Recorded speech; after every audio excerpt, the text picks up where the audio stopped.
উত্তর হচ্ছে এইটা, তোমার সেই তুমি যদি ঢাকা ইউনিভার্সিটিতে পড়তে চাও তুমি সেই যোগ্যতায় পরিচয়টা দেন, পরিচয়টা দেন।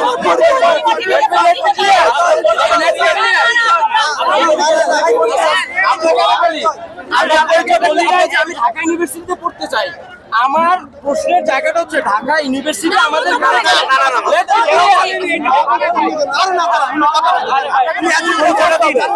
মূল পয়েন্ট আসতে হবে। এখানে কেউ কোনো কথা বলবো না, সবাই শোনো।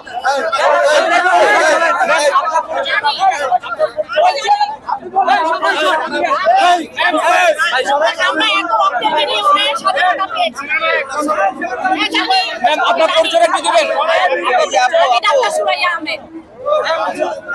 আমি এই এলাকার, আমার যে আন্দোলন করছে তারা মনে করছে তারা এটা একটা যৌক্তিক আন্দোলন। হ্যাঁ অবশ্যই সেটা যৌক্তিক আন্দোলন। এই সমস্যাটা অনেকদিন তারা মনে করছে। না না এটা অনেক দিনের না, আমি এই এলাকায় থাকি, আমি এই এলাকায় থাকি, আমি এই এলাকায় থাকি। আমি আমার কাছে অযৌক্তিক মনে হচ্ছে যে তোমরা সেই আন্দাজ থেকে তোমাদেরকে ঢাকা ইউনিভার্সিটি তোমাদের সম্মান দিয়েছে না, অবশ্যই তোমাদের সম্মান দিয়েছে, তাই তোমরা সেটা চাও না, তোমার না বিশৃঙ্খলা, এইটাই আমার মনে হচ্ছে। ঠিক আছে, আমার নাম ডাক্তার সুরাইয়া আহমেদ।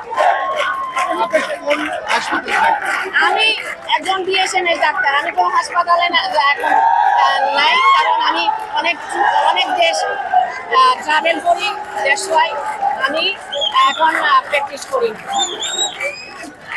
কিন্তু আমি একজন বিএসএমএস ডাক্তার। আমি অনেক 45 টাইমস বাংলাদেশের বাইরে গেছি। বাংলাদেশের মতো এত মেধাবী কোনো কান্ট্রিতে পাইনি, কিন্তু বাংলাদেশের মানুষ যদি এইভাবে নিজেদেরকে নিজেরা ডিস্ট্রয় করে আমাদের কষ্ট হয়। আমি এখন একজন সিনিয়র সিটিজেনের পর্যায়ে পড়ি। আচ্ছা, আপনি শিক্ষার্থীদের আন্দোলনটাকে করছেন নাকি এইটা একটা সাত কলেজের যে যৌক্তিকতা তোমরা বলছো, এটা কেন তোমাদের কেন মনে হচ্ছে?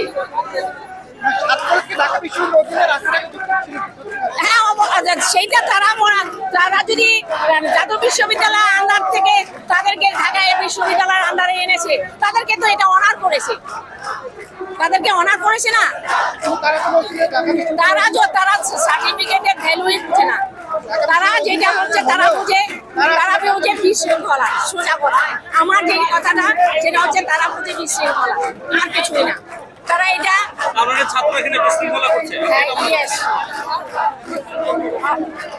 সংবাদ, ফিচার ও অনুষ্ঠানের জন্য ভিজিট করুন সংবাদ প্রকাশের ওয়েবসাইট এবং যুক্ত থাকুন ফেসবুক পেজ ও ইউটিউব চ্যানেলের সঙ্গে।